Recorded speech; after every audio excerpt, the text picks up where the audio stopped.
अच्छा रहेगा।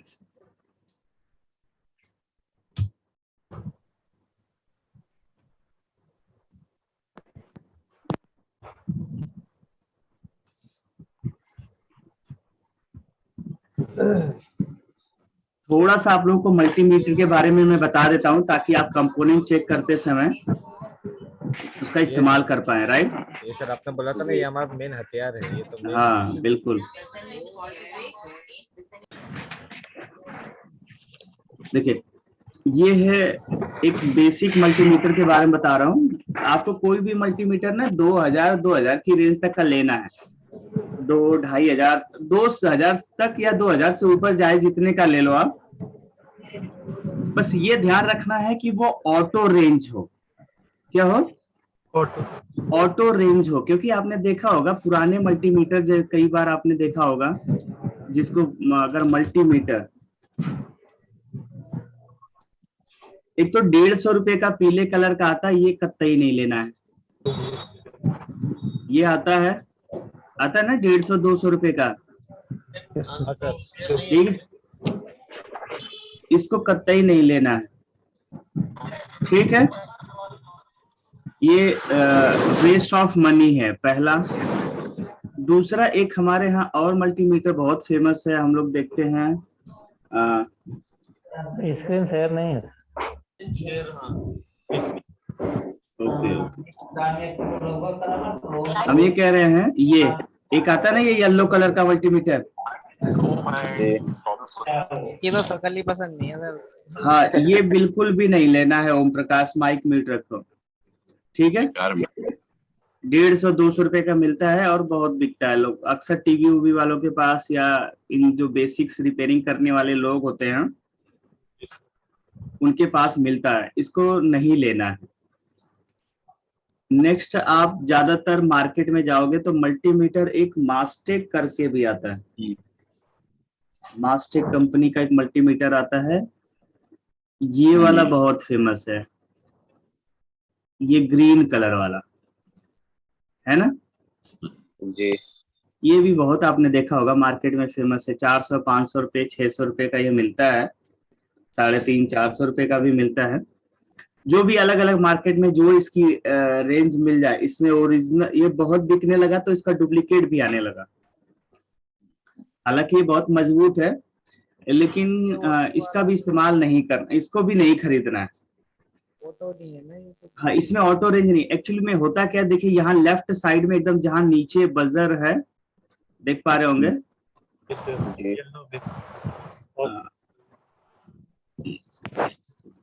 हाँ,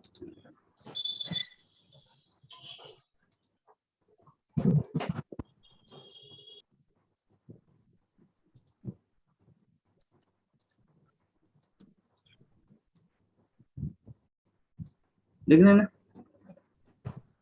देखिए, ये मैनुअल में आ जाता है। मैनुअली इसमें क्या करना पड़ता है, बार बार आपको सेलेक्ट करना पड़ता है। ठीक है, देखिए यहां से अगर एक रजिस्टर ही चेक करना है तो यहां से ले करके यहां तक का रेंज इस्तेमाल करना पड़ता है। ये है रेजिस्टेंस चेक करने के लिए। क्या चेक करने के लिए?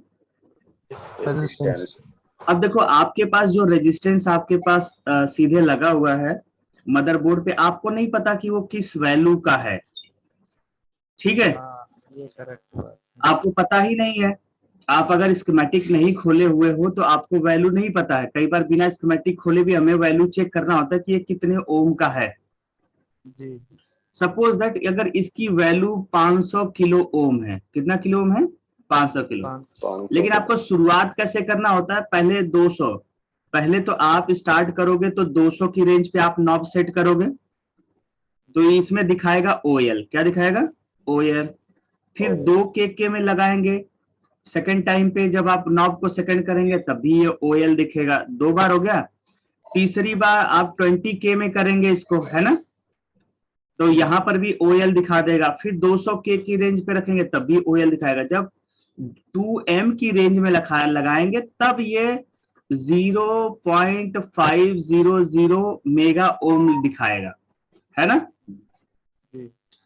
तब जाके आपको पता चलेगा कि नहीं, हाँ ये 500 0.5 मेगा ओम है, मतलब 500 किलो ओम है। जी रेडी? तो कितनी बार करना पड़ा आपको? चौथी बार में नहीं, पांचवी बार में। 1 2 3 4 पांचवी बार में आपको पता चला। कितनी बार में पता चला? 5 बार आपको मल्टीमीटर पे हाथ लगाना पड़ा और रेंज सेट करना पड़ा। ठीक है? ऐसे ही आपको चेक करना पड़ता है जब वोल्टेज का। क्या चेक करना पड़ता है? डीसी वोल्टेज चेक करना है। डीसी वोल्टेज के लिए यहां से लेकर यहां तक दिया हुआ ये वाली जो रेंज है, ये डीसी वोल्टेज के लिए। किसके लिए है? DC voltage. हाँ, और डीसी वोल्टेज भी चेक करना है। अब मान लो हमारे मदरबोर्ड में ज्यादातर कई बार होता है 20 वोल्ट चेक करना होता है, कई बार 20 से 30 वोल्ट की रेंज का है, 24 वोल्ट 28 वोल्ट होता है ना, 28 वोल्ट भी होता है, प्लस 3.3 वोल्ट भी होता है। ये रेंज सबसे ज्यादा यूज होगा और 20 वोल्ट रेंज से यूज होगा। कई बार 2 से 4 जगहों पे आपको 24 से 28 वोल्ट चेक करना होता है ना? केवल एक ही 2 जगह 24 से 28 वोल्ट चेक करना होता है जनरली लैपटॉप के बोर्ड में। अदरवाइज 20 वोल्ट या 3.3 वोल्ट, 5 वोल्ट, इस तरीके से वोल्टेज आपको क्या करना होता है? चेक करना होता है। अब मान लो आप डीसी इन लाइन में लगाए हो कहीं पे मॉसफेट पे या किसी कैपेसिटर पे, तो आपको देखना है कि उस पॉइंट पे कितना वोल्ट है। तो सबसे पहले तो इसमें पहली रेंज है 2 वोल्टेज की, तो आपको पहली बार 2 वोल्ट की रेंज पे लगाएंगे। तब ओवर लिमिट अगर 2 वोल्ट से ज्यादा है, अब हो क्या 2 वोल्ट की रेंज पे लगाएंगे तो 0 वोल्ट या 2 वोल्ट तक मैक्सिमम उसकी लिमिट है, 2 वोल्ट से ऊपर की वैल्यू नहीं चेक कर पाएगा। फिर 20 वोल्ट लिखा हुआ, ये 20 वोल्ट की रेंज में लगाएंगे तो 2 वोल्ट से ऊपर, 20 वोल्ट से नीचे, या 0 वोल्ट से लेकर 20 वोल्ट तक की अगर वैल्यू आपको चेक करना है तो आपको 20 वोल्ट की रेंज में लगाना पड़ेगा। अगर 20 वोल्ट से ज्यादा है, क्या है, 20 वोल्ट से ज्यादा है तो यहाँ पे ओवर लिमिट शो कर देगा, आउट ऑफ लिमिट शो कर देगा, मतलब उसको मेजर करके वैल्यू नहीं बता पाएगा। फिर आपको मल्टीमीटर का नॉब घुमाना पड़ेगा, 200 की रेंज पे जाना पड़ेगा। कितनी रेंज पे? 200 की। देखो कई बार आप लेनोवो का जो होता है, लेनोवो का जो चार्जर होते हैं ये 20 वोल्ट के होते हैं, लिखा 20 वोल्ट होता है, लेकिन एक्चुअली में जब चेक करेंगे तो 20.5 वोल्ट या 21 वोल्ट ऐसे दिखा रहा होता है ना? जी अब इसको आप चेक करोगे 20 वोल्ट की रेंज में, कई बार धोखा ये हो जाता है कि ओवल दिखा देगा, पॉइंट में ज्यादा है, ओवर ओएल दिखा दिया, आपको लग रहा है अरे यार ये तो मल्टीमीटर में पावर ही नहीं आ रही है। ये तो अडेप्टर ही खराब बता देंगे। हाँ, एडाप्टर ही खराब बता दोगे, कई बार कंफ्यूजन। फिर अगर आपको 1-2 बार याद रहेगा कि नहीं, तो फिर 200 की रेंज में लगा के चेक करोगे, तब पता चलेगा कि नहीं नहीं भाई 20.1 वोल्ट आ रही है या 20.5 वोल्ट आ रही है। ठीक है? और फिर इसके बाद 200 रेंज है, 200 वोल्ट तक की रेंज है। अगर 200 वोल्ट की रेंज है तो बिलो 200 वोल्ट की वैल्यू चेक करना है तो आप इस रेंज का इस्तेमाल करेंगे। और अगर 600 वोल्ट की रेंज है तो 600 से नीचे, 200 से ऊपर 600 से नीचे अगर चेक करना है तो 600 वोल्ट की रेंज का इस्तेमाल करना पड़ेगा। तो वोल्टेज चेक करने के लिए भी आपके पास 1 2 3 4 ऑप्शंस को में से किसी न किसी एक ऑप्शन को सिलेक्ट करना पड़ता है। यानी कि वोल्टेज चेक करने के लिए भी आपको बार बार मूव करना पड़ेगा, है ना? ऐसे ही यहाँ पे एसी के लिए तो केवल 2 रेंज दिया है, क्योंकि घर में 200 वोल्ट से ऊपर होता है ना, हमारे घर में 220 वोल्ट से लेकर 230 वोल्ट तक की पावर आती है ना, यही होता है ना। तो इसलिए यहाँ पे 200 रेंज और 600 रेंज दिया हुआ है। 200 और कितना दिया है? हाँ, ये एसी के लिए, जहां वोल्टेज ऐसे लिख के यहाँ पे ऐसे दिया हुआ है, ये एसी का सिंबल ये भी है, करंट का सिंबल है ये, सॉरी ये किसका सिंबल है? करंट का। और लेकिन अगर वी लिख के ऐसे वेव बना दिया तो ये एसी का सिंबल है। किसका सिंबल है? एसी का। और वी लिख के ऐसे स्ट्रेट लाइन के नीचे डॉट डॉट बना दिया तो ये डीसी का सिंबल है। किसका है? डीसी का है। डीसी। और ए लिख के ऐसे डीसी लाइन और ऐसे डॉट डॉट बना दिया तो डीसी एम्पियर। क्या हो गया ये? डीसी। डीसी का। हाँ, डीसी करंट, डीसी करंट हो गया ये। और अगर ए लिख के ऐसे लिख दिया है, यहाँ पे एम्पियर लिख दिया है केवल, तो ये है आपका, इसमें वैसे डीसी करंट का ही है, एसी करंट के बारे में दिया भी नहीं, बल्कि डीसी करंट दिया। Yes sir. ठीक है। और अगर ऐसे बना के एरो तीर का निशान बना दिया है, ये डायोड बोलते हैं। इसको क्या बोलते हैं? Diode range.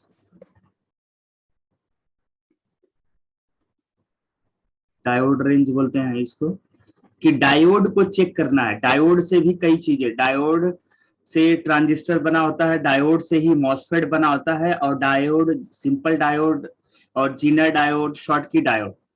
तो इन चीजों को सेमीकंडक्टर वाले जो है उनसे जो भी डिवाइसेस बनी हैं, जो भी आईसीज या जो भी कंपोनेंट बने हैं, उनको चेक करने के लिए आपको डायोड रेंज का इस्तेमाल करना पड़ता है।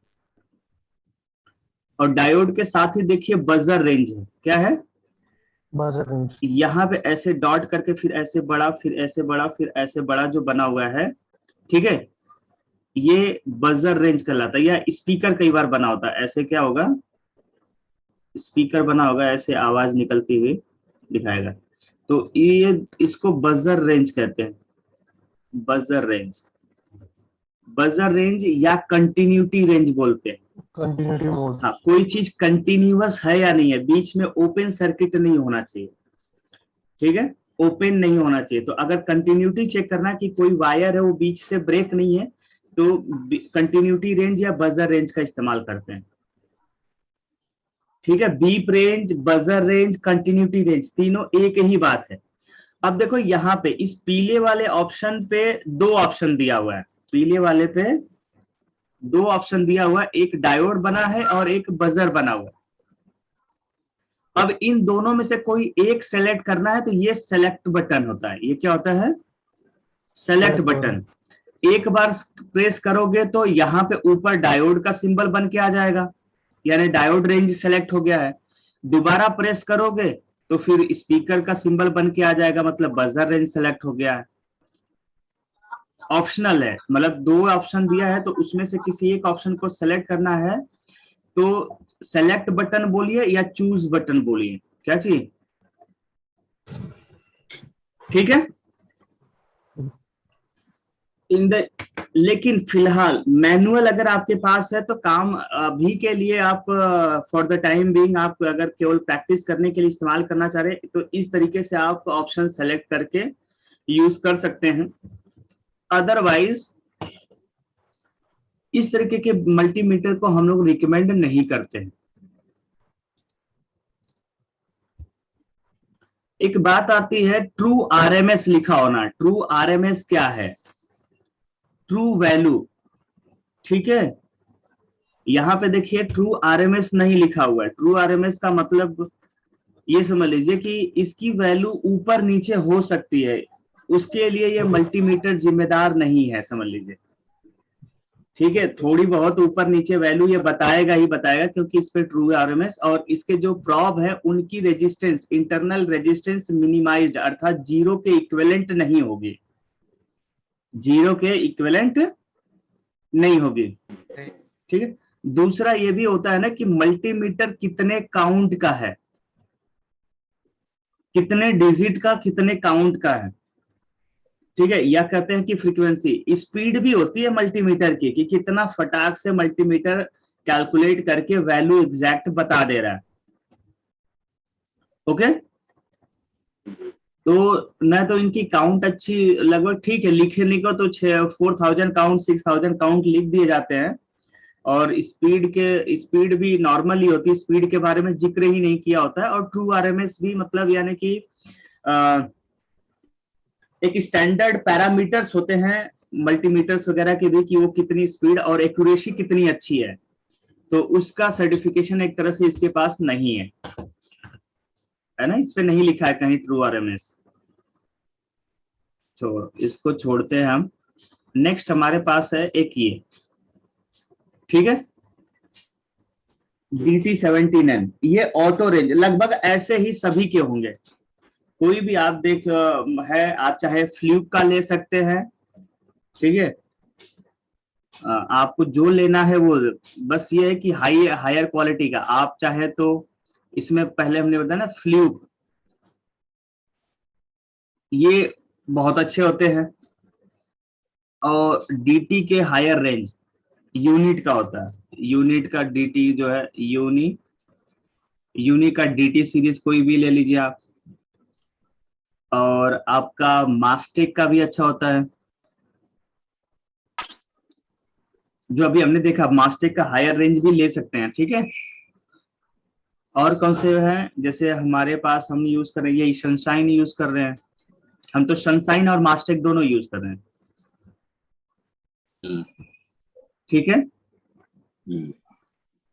और आजकल कुछ कंपनियां जैसे मैकेनिक वगैरह का भी आने लगे हैं, HTC का भी आता है, रिलाइफ, HTC का भी आता है।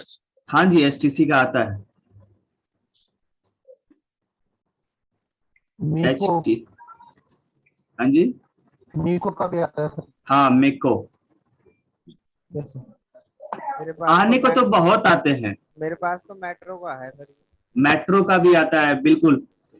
आपको ये देखना है कि थोड़ी सी अच्छी क्वालिटी, देखिए हर ब्रांड के पास अपना एक अच्छा प्रोडक्ट होता ही है ना। Yes sir.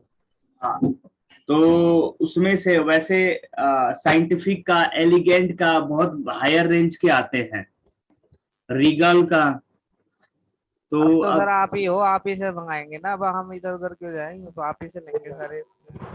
नहीं, वो मतलब एक चाहिए अलग हमें बात है। मल्टीमीटर मैं ये वो। बोल रहा हूँ कि आप अपने पास आपके, अब देखिए हमारे पास से मंगाना वो तो बहुत अच्छी बात है कि आप हम लोगों को सपोर्ट भी कर रहे हो, जी जी। ठीक है। अब रही बात हमारा, जब ट्रेनिंग का पोर्शन होता है तो केवल ट्रेनिंग, यहाँ पे मार्केटिंग से रिलेटेड कोई इन्फॉर्मेशन या ऐसी बाकी तरह की हमें बातें नहीं। इंफॉर्मेशन नहीं थी तो मैं ये भी गलत ले आया, मैं एसएमडी भी गलत ले आया फालकॉम की, बाकी हाँ, तो ये सब मैं सही आपको है। एक गाइड कर दूंगा, हाँ ठीक है। अब है क्या, हमने भी किसी ने, एक स्टूडेंट है, उनको जैसे होता क्या है, जो स्टूडेंट बाहर से आते हैं या कोई स्टूडेंट यहाँ आसपास का होता है, तो हमने देखिए कई स्टूडेंट को ऐसे ही कि बिजनेस उनको दे रखा है। जैसे आलोक जी हैं, उनको बोल दिया कि आप मदरबोर्ड, आईसी वगैरह बच्चों तक पहुंचा दो, अगर ये अपना है। अब होता क्या, किसी भी बच्चे ऑल ओवर इंडिया से, अलग अलग कॉर्नर से लोग हैं। अब मार्केट में क्या होता है कि आप किसी को पेमेंट कर देते हो, कई बार शिकायत आती है कि उसने माल ही नहीं भेजा, ठीक है। लेकिन आलोक ये अपने स्टूडेंट अपने ही ग्रुप के हैं, तो एटलीस्ट ये काम नहीं कर पाएंगे हमारे साथ ही, इनको हमने अलग से मतलब बिजनेस ही पूरा दे रखा है, तो ये नहीं होगा। कम से कम दूसरा, आपको माल जो भी भेजेंगे खरीद कर मार्केट से, वो एक बार चेक करके वेरीफाई करके भेजते हैं। कई बार हमने ये भी बोला है कि अगर टाइम हो तो हमें दिखा के तभी भेजना, कोई महंगा सामान हो तो। किसी भी स्टूडेंट को होता क्या है, हम लोग इस बात का खासा ध्यान रखते हैं कि स्टूडेंट का जब क्या होता है, स्टार्टिंग फेज होता है, ठीक है। जब वो स्टार्टअप कर रहा होता है तो एक भी डिवाइस गलत चली जाती है तो उसके लिए बड़ा नुकसान हो जाता है। जैसे 5,000 का भी नुकसान होना उसके लिए काफी मुश्किलों का सामना करने के बराबर हो जाता है। मार्केट में टूल्स की कोई वारंटी गारंटी नहीं देते हैं लोग, कहने के नाम पे केवल है, लेकिन वास्तव में सपोर्ट नहीं है। हम वही टूल्स खुद हम लोग खरीद करके भी अगर बच्चों को देते हैं, कई बार पहुंचते पहुंचते भी डैमेज हो जाता है, तब भी उस चीज को हम लोग खुद बियर कर लेते हैं ताकि बच्चे को नुकसान है। क्योंकि हम लोग का पता है कि अगर एक लड़के हैं, अभी बहुत सारे लड़के होते हैं जिनको 5,000 रुपए इकट्ठा करने में बहुत मुश्किल हो जाता है, 2,000 इकट्ठा करने में काफी मुश्किल हो जाता है। तो इस बात का ध्यान रखते हैं ताकि वो उनको इतना बर्डन ना आए। हाँ, लेकिन इस सर्विस का मिसयूज भी नहीं करना है कि जानबूझ के प्रॉब्लम, अपनी गलती की वजह से भी अगर खराब हुआ तो फिर सर के ऊपर डाल दो। मदरबोर्ड्स वगैरह में पॉसिबल नहीं होता है, अगर कई बार प्रोसेसर आपने फूंक दिया, लेकिन हाँ टूल्स वगैरह में कई बार क्या होता है, अगर कोई चीज आपके पास पहुंचा या within a week, within 15 days या 1 मंथ के अंदर खराब हो गया, तो हम लोग दिल्ली में बैठे तो हम लोग कहीं न कहीं से सोर्सिंग निकाल के उसको रिपेयर करवा लेते हैं, तो वो सपोर्ट मिल जाएगा। और प्लस आपको कम से कम टेस्ट करके वेरीफाई करके सही प्रोडक्ट भेजा जाएगा, भेजते हैं, ये भी होता है। डीएसओ वगैरह तो मैं खुद बिना अपने हाथ से पहले सेट करता हूँ, चेक कर लेता हूँ कि हाँ ये ओरिजिनल वाला ही है, तभी भिजवाते हैं, क्योंकि हमें भी स्टार्टिंग में नकली हमने परचेज किया, हमारे सेटअप पे एक नकली रखा हुआ है। मेरे पास हमें सर ये जान है यूनिटी का UDT 210 2CEX। हाँ, हम लोगों को इसी का मॉडल पहले 50 मेगाहर्ट्ज का 100 मेगाहर्ट्ज का नाम से बिक गया था, तो हमारे पास एक उसमें भी नकली है, ठीक है। लेकिन उसको हम लोग अब असली वाले में क्या है, क्या सेटिंग्स अलग है, वो चीजें हम लोग को पता है, तो वो चेक करके ही लेते हैं हम, परचेजिंग भी उसी हिसाब से करते हैं। 10 वेंडर से बात करते रहते हैं हम लोग हमेशा, और जिस जो सही लगता है, जेन्युइन लगता है, जिसके प्रोडक्ट की क्वालिटी अच्छी होती है, वही परचेज करते हैं। लोकल प्रोडक्ट हम लोग ना यूज करता हूं मैं, मेरे खुद की अपनी आदत है, कोई भी लोकल प्रोडक्ट ना ही यूज करता हूं और ना ही रिकमेंड करता हूं, सिंपल है, समझ रहे हैं। एक सिंपल एग्जांपल के तौर पे देखो, मैं पेन भी है मेरे पास तो पार करके है। हाँ, ये मैं देख के आ गया आपके ऑफिस में कई बार ना, अब ओरिजिनली मतलब हाँ महंगे टूल ज्यादा यूज करते हैं, हाँ, मतलब अच्छे। महंगे से मतलब नहीं है, क्वालिटी वाले होने नहीं चाहिए। मतलब हाँ, एक होता है भाई। हाँ, क्वालिटी वाले प्रोडक्ट रहेंगे ना, तो क्या होता है कि आपको धोखा नहीं मिलेगा ना सडनली बीच में, जी जी। बीच में दिक्कत नहीं करेगा। और एक्यूरेसी में पता चला कि आप चीजें सही चेक करना चाह रहे हो, एक्यूरेसी ही नहीं आई, उसमें मिसगाइड हो गया, मिसलीड हो गया ना। टूल्स आपको मिसलीड भी कर सकते हैं, और टूल्स आपको सही लाइन पे, ट्रैक पे भी ले जा सकते हैं। जी सही टूल्स हो तो आप जंग जीत ही सकते हैं ना, ऐसा होता है ना। जी जी। हाँ, जैसे कहते हैं सही हथियार हो तो जंग जीतना काफी आसान हो जाता है, वैसे ही सही टूल्स हो तो काम आसान हो जाता है, तो इस बात पे ध्यान रखते हैं हम लोग। चलो, मल्टीमीटर में आप कोई भी ले लीजिए, हमने बोला कि नियर अबाउट इक्विवेलेंट टू 2000 के आसपास का या 2000 से ऊपर का मल्टीमीटर लीजिए। इसके नीचे के जितने भी मल्टीमीटर आपने मार्केट में देखे हैं, वो या तो मैनुअल है, ठीक है, या तो उनकी क्वालिटी प्रॉपर नहीं है। हमने कम से कम दर्जनों 50 पीस मल्टीमीटर देखे होंगे, ठीक। तो एक स्टैंडर्ड लिमिट सेट कर दिया कि हाँ इस रेंज के ऊपर का जो भी होगा ठीक ही होगा, ओके। या ये रेंज आपका हो सकता है 1500 रुपये भी हो सकता है, इससे ऊपर की आप कोई भी मल्टीमीटर परचेस कर लो, गॉट इट। चलो, अब इसमें देखते हैं, लगभग सभी में सिंबल ऐसे ही बना होगा। इसमें दो ऑप्शन एक है, एक तो सेलेक्ट ऑप्शन है, जिस जगह मल्टीपल ऑप्शन है, जिस नॉब पे, सेलेक्टर पे, जैसे ये वेरिएबल नॉब है आपका, ठीक है, इस नॉब को इस वाले पोर्शन पे रखेंगे तो यहाँ 4 आइकन बने हुए हैं। कितने आइकन बने हुए हैं? 4 आइकन, 4 ऑप्शंस हैं, 4 ऑप्शंस हैं यहाँ पे, 4 ऑप्शंस, जिसमें से आप देखेंगे एक पे तो डायोड बना है, ठीक है, बजर, दूसरा बजर बना है, रेजिस्टेंस, फिर तीसरा रेजिस्टेंस बना है, ओम रेंज बोलेंगे, और ये कैपेसिटेंस रेंज में बोलेंगे, कैपेसिटेंस, ठीक है। इसको बोलते हैं डायोड रेंज। क्या बोलते हैं? डायोड, इसको बोलते हैं बजर रेंज। कंटिन्यूटी, हाँ, बजर रेंज या कंटिन्यूटी रेंज। कंटिन्यूटी लिखना मेरे को थोड़ा टफ पड़ता है, ठीक है। ओम रेंज या रेजिस्टेंस रेंज, ओम रेंज या रेजिस्टेंस रेंज, रेजिस्टेंस या ओम रेंज। सर मल्टीमीटर कैपेसिटेंस दिखाने में टाइम क्यों लगाता है? बहुत यस, सारे मैं अभी बता रहा हूँ, हर मल्टीमीटर की औकात उसी कैपेसिटेंस से ही पता चलता है। कैपेसिटर की फ्रीक्वेंसी काफी लो होती, उसको मेजर कर पाना मल्टीमीटर के लिए टफ होता है। अगर मल्टीमीटर की औकात देखनी है कि ये कितना स्पीड है, कैपेसिटेंस आप चेक करो कैपेसिटर का, अगर वो झट से तुरंत बता रहा है तब तो उसकी काउंट इस एक्चुअल में ठीक ठाक है, स्पीड अच्छी है। अगर वो नहीं बता पा रहा है, टाइम लगा रहा है, तब ये पता चल जाता है कि हाँ ये मल्टीमीटर कितना स्पीड है। और कैपेसिटेंस अच्छी रेंज में, मतलब एग्जैक्ट कैपेसिटेंस बताने के लिए अगर आपको चेक करना है तो मल्टीमीटर की रेंज 5000 6000 से ऊपर उठानी पड़ती है, ठीक है। हाँ, ये जो नॉर्मल मल्टीमीटर्स होते हैं ये नियर अबाउट बता देते हैं लेकिन एग्जैक्ट नहीं बता पाते हैं। ठीक है, ये कैपेसिटेंस, कैपेसिटेंस रेंज। अब कैपेसिटेंस क्या है? कैपेसिटर की स्टोरेज कैपेसिटी को चेक करने के लिए होता है farad, micro farad, pico farad, nano farad, farad, micro farad, nano farad, pico farad. तो पिको फैरेड वगैरह तो बता ही नहीं पाते हैं, नैनो फैरेड भी नहीं बताते, ज्यादा से ज्यादा फैरेड और माइक्रो फैरेड के बारे में बता पाते हैं। ठीक है, छोटी सी छोटी यूनिट को मेजर करना इनके मतलब नॉर्मल मल्टीमीटर के बस की बात नहीं है। ज्यादा से ज्यादा फैरेड बता पाते हैं या माइक्रो फैरेड में बता पाते हैं। ठीक है, इसको फैरेड रेंज, फैरेड रेंज या माइक्रो फैरेड, नैनो फैरेड और पिको फैरेड तो काफी स्मॉल यूनिट है, इसको मेजर कर पाना करने के लिए इनकी जो काउंट है, जो फ्रीक्वेंसी है वो भी काफी हाई होनी चाहिए और इनकी काउंट रेट भी अच्छी होनी चाहिए, तब ये माइक्रो फैरेड, नैनो फैरेड और पिको फैरेड के बारे में बता पाते हैं। हमारे पास भी जो है आई थिंक इसमें नैनो फैरेड तक दिखाता है, लेकिन नैनो फैरेड को कभी मेजर करके दिखाया नहीं इसने, माइक्रो फैरेड तक ही बता पाता है। ठीक है, तो ये चार, अब इन चार ऑप्शन में से कोई एक ऑप्शन सेलेक्ट करना है तो आपको सेलेक्ट बटन का इस्तेमाल करना पड़ेगा।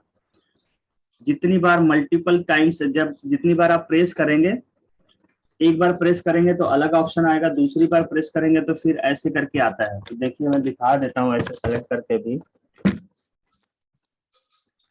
हाँ, मेरा स्क्रीन दिख रहा होगा आप लोगों को? यस सर, दिखा था। स्क्रीन दिख रहा है ना? जी सर।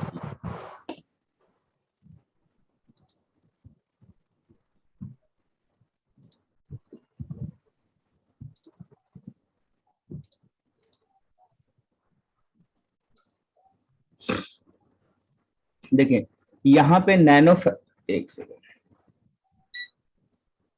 यहाँ पे NF लिखा हुआ आ रहा, दिख रहा है? हाँ जी, दोबारा लिख कर क्लिक किया तो किलो ओम मेगा ओम लिख कर आया, ओम किलो ओम मेगा ओम, फिर OL लिखा हुआ, फिर क्लिक किया मैंने सेलेक्ट बटन को, देखिए बजर रेंज और ओम भी बना हुआ है उसके यहाँ पे आया। ठीक है, यस सर। और फिर दोबारा क्लिक किया तो यहाँ डायोड आया। मेरे में एक होल्ड बटन है, किसी चीज की वैल्यू को होल्ड करने के लिए नहीं, पॉज करने के लिए, और साथ के साथ लंबा प्रेस करते हैं तो लाइट जल जाती है बैकग्राउंड में इसमें। ठीक है, तो ये सेलेक्ट बटन से हो रहा है। सेलेक्ट बटन से आप जहां मल्टीपल ऑप्शंस हैं उसको एक प्रेस करते जाएंगे तो उनमें से ऑप्शन दिखाएगा कि क्या चाहिए, जो चाहिए वहीं पे छोड़ दीजिए। ठीक,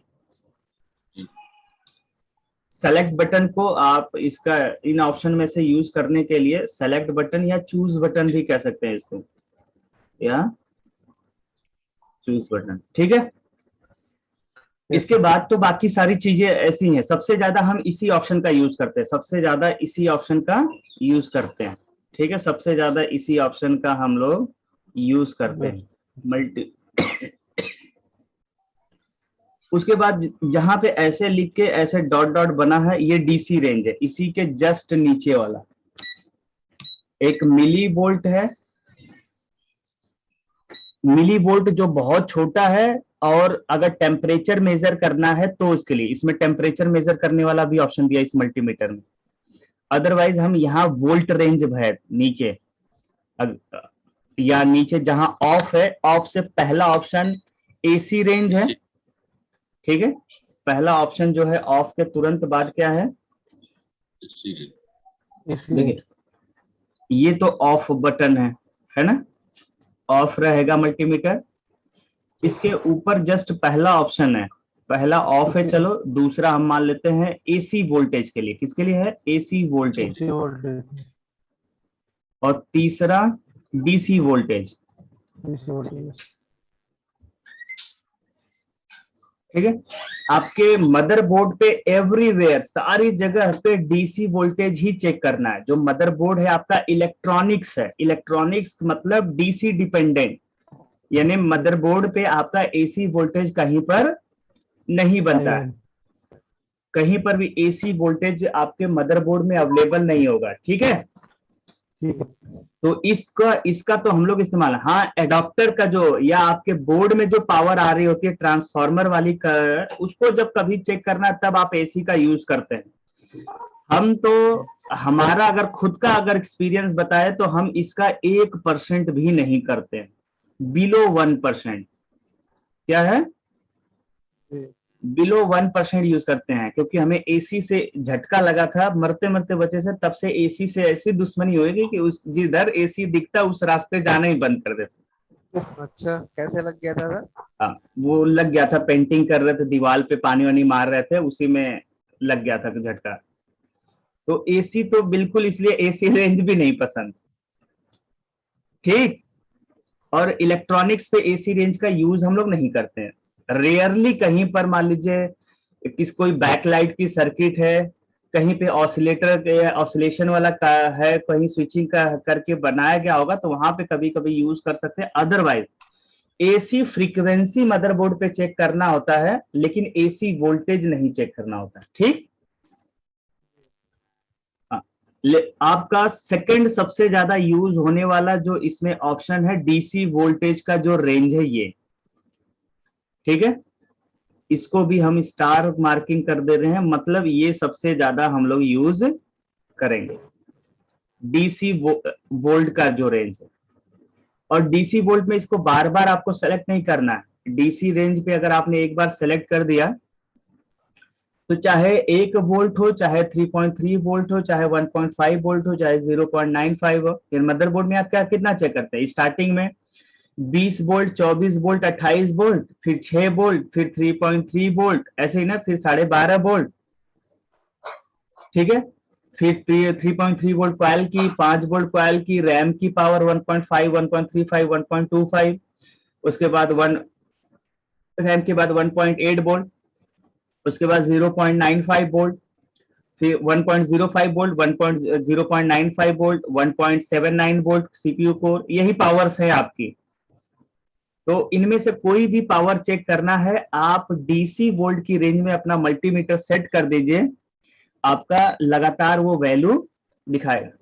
और कहीं पे आपको लग रहा है ना 1 वोल्ट से भी कम है, मिली वोल्ट में अगर वहां पे कहीं पर वोल्टेज आ रहा है, उसको एक्यूरेट चेक करना। देखिए बहुत छोटी अगर वोल्टेज चेक करना होता है तो ज्यादा सेंसिटिव वैल्यू मतलब मीटर्स का, मेजरिंग टूल्स का इस्तेमाल करना पड़ता है, या छोटी यूनिट का इस्तेमाल करना पड़ता है। तो जहां आपको लगे कि 1 वोल्ट या उससे कम वोल्टेज आ रहा होगा, उसको चेक करना है, तब आपको मिली वोल्ट रेंज का इस्तेमाल करना है। लेकिन ये भी है आपका, इसमें ऑप्शन दिया हुआ है, इस मिली वोल्ट में एसी रेंज भी है, डीसी रेंज भी है। डीसी मिली वोल्ट, दोबारा क्लिक किया तो एसी मिली वोल्ट है, और दोबारा किया तो डिग्री सेंटीग्रेड दिखा रहा है, टेम्परेचर, रूम का टेम्परेचर हमारे जो है वो भी सेंस करके बता रहा है 32 डिग्री सेंटीग्रेड है। इसके लिए सेंसर वाली लाइन, एक बिट आती है, केबल आती है, मैं दिखाता हूँ सेंसर केबल कैसे होती है। हालांकि सेंसर केबल को मैंने काट के देखिए यहाँ डीएसओ में जोड़ दिया।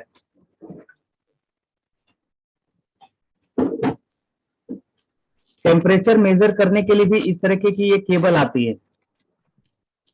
ठीक है, इसमें एक को रेड वाले को रेड प्रॉप की जगह, ब्लैक वाले को ब्लैक प्रॉप की जगह, और पीसीबी या जो आपका एसएमडी है, आयरन है, जहां पे भी गर्म मार रहे हैं वहां पे ये वाला पोर्शन ले जाएंगे तो मल्टीमीटर आपका डिग्री सेंटीग्रेड में टेम्परेचर बता देगा।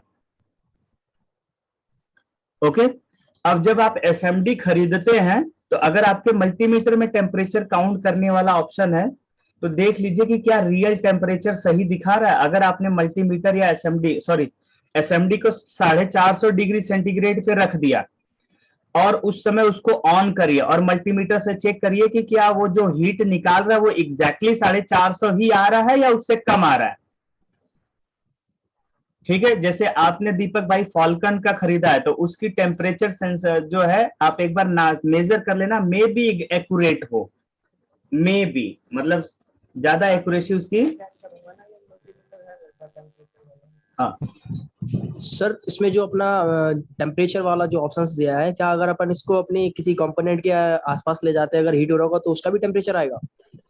हाँ, अब वो तो हीट इतना जब टच करोगे तब तो आएगा, लेकिन तुम्हें पता रहेगा कि कौन सी चीज गर्म हो रही है, तब तो उसके पास पहुंच पाओगे। जी सर। सबसे मेन बात तो ये होता है कि आप मदरबोर्ड पे अगर कह रहे हो कि कोई कंपोनेंट गर्म हो रहा है, लेकिन वो कंपोनेंट अगर आपको पता चलेगा तब तो आप जाओगे। जी सर। और पता चल रहा होगा, हाथ जल रहा होता है तो ऑलरेडी पता चलता है कि ये गर्म हो रहा है, तुरंत निकालते हो, वहां ले जाने की जरूरत ही नहीं पड़ पाती है। लेकिन सर ऐसा कई कंडीशंस में होता है कि जो कंपोनेंट गर्म होता है वो हर कंडीशन में शॉर्ट नहीं होता, ऊपर नीचे भी कहीं प्रॉब्लम होती है तो भी होता है। हाँ बिल्कुल होगा। अब गर्म होने के रीजन देखा जाएगा कि कोई आदमी किस वजह से गर्म हो रहा है, कोई कंपोनेंट किस वजह से गर्म हो रहा है, वो रीजंस होता है ना जी। हाँ, तो वो रीजन हमें फाइंड आउट करके पता करना पड़ेगा कि वहां पे वो प्रॉब्लमेटिक है या नहीं है। जी ठीक है, वो तो सर्किट के हिसाब से पता चलेगा। गर्म पे अगर देखिए ज्यादातर शॉर्ट सर्किट होने पे गर्म होता है, तब अगर शॉर्ट सर्किट होके गर्म हो रहा है तो उसमें इनपुट दी जाने वाली वोल्टेज लाइन भी ड्रॉप करने लगेगी या वहां हाई करंट यूज होने लगा। लेकिन अगर गर्म हो रहा है, वोल्टेज लाइन ड्रॉप नहीं हो रही है, इसका मतलब यह है कि वो वर्क करते समय गर्म हो रहा है। जी सर। कई बार कंपोनेंट को लो वोल्टेज, अगर उसको चाहिए 10 वोल्टेज और आप या उसको चाहिए 3 वोल्ट, आप उसको 2 वोल्ट या 1 वोल्ट दोगे तभी गर्म होगा। जी ठीक है, रीजन देखना पड़ेगा। एक आदमी इंसान को गुस्सा कब आता है? अगर उसको चाहिए 10,000 रुपया, आपको 5,000 देते हो तब भी गुस्सा आएगा उसको। उसका किसी व्यक्ति से अनावश्यक झगड़ा हो गया, झड़प हो गई, तब भी उसको गुस्सा आएगा। या काम करते करते वो बहुत ज्यादा थक गया, फिर भी उसको काम करना पड़ रहा है, तब भी उसको गुस्सा आएगा। तो आपको रीजन ढूंढना पड़ेगा ना जी सर। इस वजह से वो गर्म हो रहा है। वैसे ही मदरबोर्ड में भी आपको चेक करना पड़ता है एक एक करके। ठीक है जी सर। सो यहाँ पे आपको वो तो चला डायग्नोज करने के प्रोसेस में बता देंगे हम। चलिए फिलहाल आपको ये समझ में आया कि डीसी वोल्ट रेंज है, कैसे सेलेक्ट करना है इसको। बाकी इन चीजों का, ये हर्ट्स है, ये एम्पियर है, ये हम लोग यूज नहीं करते, लेकिन हाँ यूज करना बता सकते हैं कि करंट कैसे मेजर करते हैं। करंट मेजर करते हैं ना, सर्किट के अंदर लगाना पड़ता है आपको। क्या? मल्टीमीटर। जैसे एक वायर है, ठीक है, ये वायर है, इस वायर में कितने वोल्ट? 20 वोल्ट 5 एम्पियर की मान लो करंट जा रही है। आगे इसको आपने क्या कर दिया, बोर्ड पे लगाना है, ये डीसी जैक है, समझ लो। थोड़ा रिपीट करेंगे, क्या बोले आप? एसी वोल्टेज, एसी करंट को, सॉरी करंट कैसे मेजर करते हैं? एम्पियर कैसे नापेंगे? एम्पियर हाँ, कैसे चेक करेंगे? एम्पियर मेजर करने की हालांकि आपको जरूरत नहीं पड़ेगी नाक के बराबर, ठीक है, लेकिन फिर भी अगर आपको कभी मन करता है नहीं हम नापना ही चाहते हैं कि एम्पियर कितनी जा रही है, तो सर्किट जैसे अब मान लो कोई ये वायर है, यहाँ एक रेजिस्टेंस है, फिर इसके बाद एक आईसी है। क्या है? आईसी है।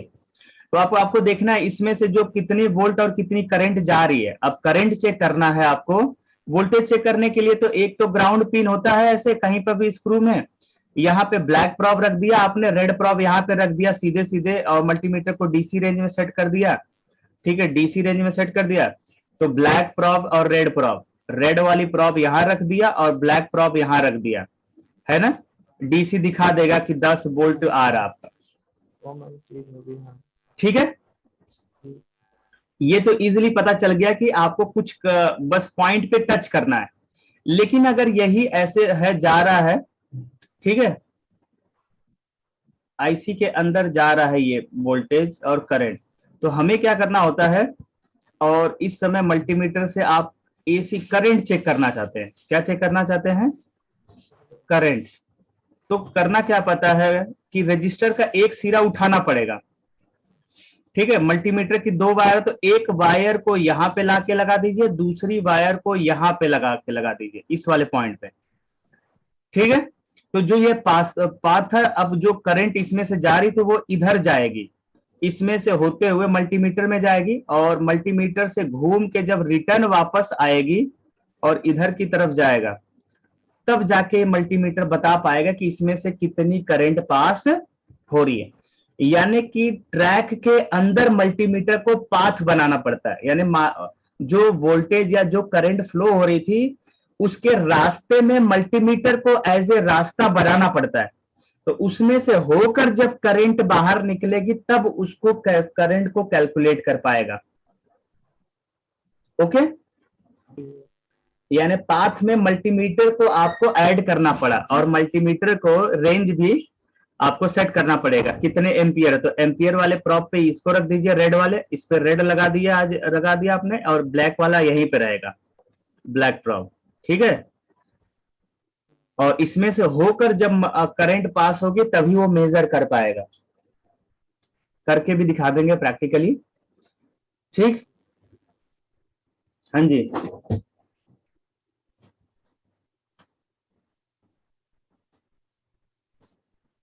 Yes sir. ओके, चलो।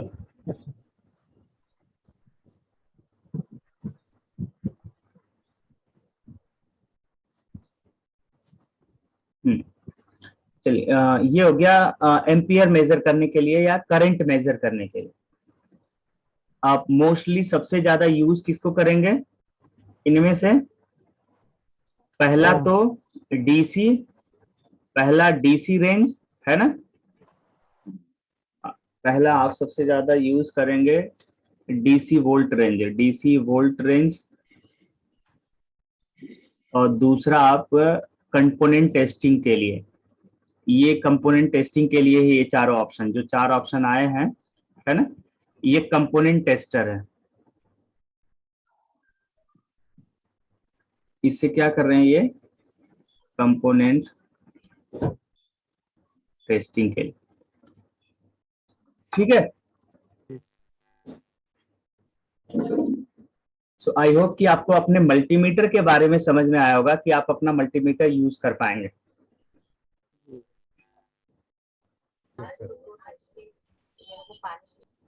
ओके, सर मेरे मल्टीमीटर में ये हर्ट्ज, ये सर आप इसमें भी दिखा रहे हैं हर्ट्ज और परसेंटेज, और ये सब की आपको जरूरत नहीं है। ओके। और आपके मल्टीमीटर के साथ एक मैनुअल आया होगा, उसको पढ़ के और भी चीजें समझ सकते हैं, लेकिन तब समझ पाएंगे जब पहले इलेक्ट्रॉनिक्स में या कंपोनेंट्स के बारे में पूरा जानकारी हो जाएगी तब। अभी जितनी जरूरत थी उतना हमने आपको अपडेट कर दिया। ओके, आपको ये भी तो पता होना चाहिए कि परसेंटेज किस, हर्ट्ज क्या है, ठीक है। तभी तो आप जान पाओगे कि हर्ट्ज किस चीज की यूनिट है, ठीक है। डिग्री सेंटीग्रेड अगर आपको पता हो कि किस चीज का है तभी तो आप उसको मेजर कर पाओगे। एक्चुअल में इसका नाम मल्टीमीटर है। क्या नाम है? मल्टीमीटर। मल्टी का मतलब होता है दो या दो से अधिक, है ना, दो से अधिक चीजों को मेजर करने वाला। ये मेजरिंग टूल्स है, बस ये है कि ये कई यूनिट को एक साथ मेजर कर लेता है। रेजिस्टेंस हो गया, कैपेसिटेंस हो गया, आपका यहाँ पे फैरेड हो गया, एसी वोल्ट हो गया, डीसी वोल्ट हो गया, करंट हो गया, डिग्री सेंटीग्रेड टेम्परेचर हो गया। तो इसीलिए इसको मल्टीमीटर का नाम दिया गया। Got it? मल्टीमीटर क्यों कहते हैं ये समझ में आया?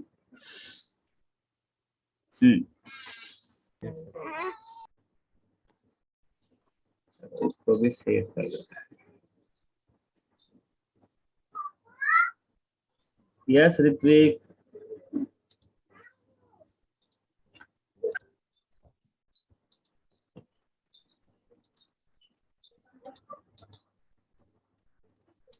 आज की क्लास यहीं पे फिनिश करते हैं, कल आगे फर्दर हम लोग आगे क्लास करेंगे।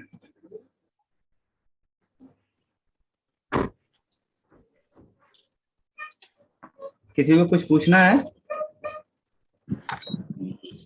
सर ये जो सिग्नल होती है ना सर, ये क्या हम इसको मान सकते हैं कि एसी